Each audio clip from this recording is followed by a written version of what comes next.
On t'a caché son histoire parce que Samori Touré n'était pas seulement un roi. C'était le cauchemar des colonisateurs. Samori Touré, l'homme qui a défié la France pendant 20 ans. Certains disent qu'il est né sous un mauvais présage. D'autres disent qu'il était destiné à prendre les armes. Jeune, il voit son peuple réduit en captivité. Il entend les pleurs, les chaînes, les cris. Et dans ce moment, quelque chose se brise en lui et quelque chose naît. Il jure que son peuple ne sera plus jamais mis à genoux. Alors, Samori Touré devient marchand d'armes. Puis, il devient chef de guerre.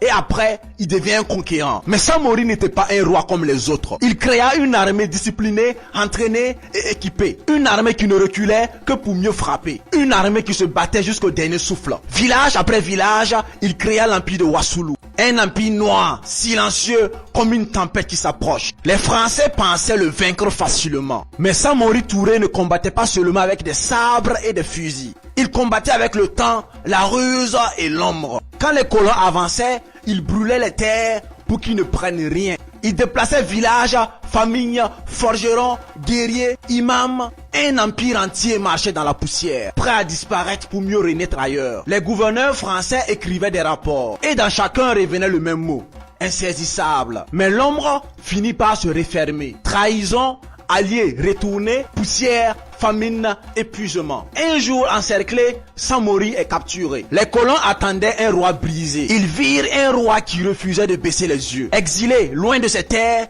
il meurt sans revoir son empire. Mais son nom reste comme une menace. Parce qu'il a prouvé ceci. L'Afrique n'a pas été soumise sans combat. Certains ont préféré tout perdre plutôt que vivre à genoux. Si tu veux que je te raconte la suite, alors commente, suite et je t'envoie ça.